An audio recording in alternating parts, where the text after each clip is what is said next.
కోసం డిపార్ట్మెంట్లే మారుస్తూ నిన్నటిదాకా ఎండోమెంట్ డిపార్ట్మెంట్ టెండర్లు పిలిస్తే రద్దు చేసి R&Bకి ఇస్తూ డిపార్ట్మెంట్లు రద్దు చేస్తూ కాంట్రాక్టుల కోసం వాటాల కోసం తగాదాలు జరుగుతున్నాయి. మేమేమో ఈ రాష్ట్ర ప్రజల నీళ్ల కోసం నిధుల కోసం ఉద్యోగాల కోసం స్థానిక వాటా కోసం పోరాడింది బీఆర్ఎస్ అయితే ఇవాళ మీరు మీ జేబులు నింపుకోవడానికి మీ సొంత వాటాల కోసం మీ ఆస్తుల కోసం మీ కబ్జాల కోసం మీరు తగాదాలు పడుతున్నారు. ఇది ఇవాళ రాష్ట్రంలో జరుగుతున్నటువంటి పరిస్థితి. ఇలా అందరినీ బెదిరింపులే.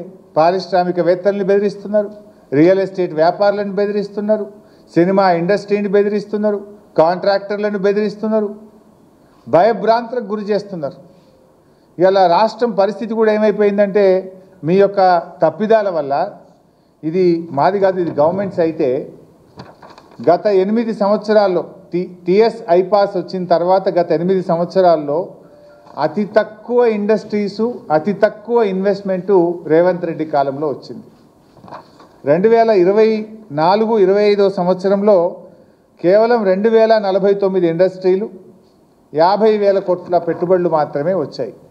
ఎవర్ లోయెస్ట్ టీఎస్ ఐపాస్ ఏర్పడ్డ తర్వాత ever lowest investment in the state of Telangana. అతి తక్కువ పరిశ్రమలు అతి తక్కువ ఇన్వెస్ట్మెంటు. ఇది మీ ఘనకార్యం. ఇప్పుడు ఆనాడు బీఆర్ఎస్ ప్రభుత్వము కేసీఆర్ గారు కేటీఆర్ గారు మేము ఆ రోజు పారిశ్రామికవేత్తలకు రెడ్ కార్పెట్ వేశాం. టీఎస్ ఐపాస్ తీసుకొచ్చి సింగిల్ విండో విధానంలో అనుమతులు తెచ్చాం. దేశానికి మార్గదర్శకంగా నిలిపి ఈ రాష్ట్రాన్ని ఇన్వెస్ట్మెంట్లకు నిలయంగా మార్చాం. పెద్ద ఎత్తున నిరుద్యోగ యువతకు ఉపాధి ఉద్యోగ అవకాశాలు కల్పించాం. కానీ మీరేం చేస్తున్నారు? వ్యాపారవేత్తలకు తుపాకులు పెడుతున్నారు. మీరు రేవంత్ రెడ్డి గారు ఇవాళ గన్ కల్చర్ని తీసుకొచ్చారు రాష్ట్రంలో. మీరేమో వ్యాపారవేత్తలకు తుపాకులు పెట్టి అక్రమ వసూళ్లకు మీరు పాల్పడుతున్నారు. ఆ రోజు కేటీఆర్ గారు ఒక మంత్రి అని భావించకుండా ఒక వ్యాపారవేత్త tech Mahindra CEO C P Gurnani గారికి వర్షం పడుతుంటే తానే గొడుగు బట్టి వ్యాపారవేత్తల్ని ఆహ్వానించిన సంస్కృతి మాది. ఈ రాష్ట్రంలో పెట్టుబడులు రావాలని వచ్చినటువంటి పెట్టుబడిదారులకు రెడ్ కార్పెట్ వేసి వర్షం పడితే గొడుగు బట్టి పెట్టుబడులు తెచ్చిన సంస్కృతి మాదైతే తుపాకులు పెట్టి వసూళ్లు చేస్తున్న సంస్కృతి మీది. ఈ ఆడికేలు వస్తాయి ఇన్వెస్ట్మెంట్స్. అందుకే ఈరోజు రాష్ట్రంలో పెట్టుబడులు తగ్గిపోయినాయి. గత సంవత్సరంలో ఇండస్ట్రీస్ సంఖ్య తగ్గిపోయినటువంటి పరిస్థితి ఉంది ఈరోజు ఈ రాష్ట్రంలో. అంటే ఇంత దుర్మార్గంగా ఈరోజు మారిపోతూ ఉంది. ఇది ఇంకోటి, ఇది మేం చెప్తున్నది కూడా కాదు కదా. నేను స్వయంగా ఒక మంత్రి గారి కుమార్తెనే స్పష్టంగా చెప్పారు. ఏమని చెప్తున్నారు?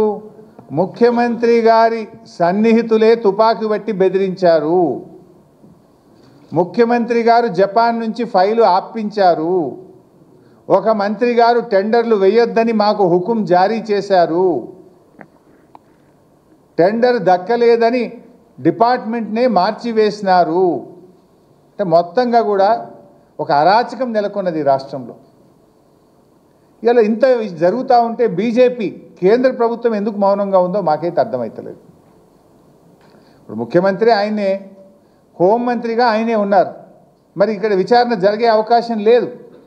ముఖ్యమంత్రే తుపాకీ పంపిండని, ముఖ్యమంత్రి సన్నిహితులే తుపాకీ బట్టి బెదిరిస్తున్నారని, ముఖ్యమంత్రి గారే తన తమ్ముళ్ళ కోసం ఫైళ్లు ఆపారని, సహచర మంత్రే టెండర్లు వేయొద్దని హుకుం జారీ చేశారని చెప్తుంటే దీని మీద విచారణ జరగాలి కదా.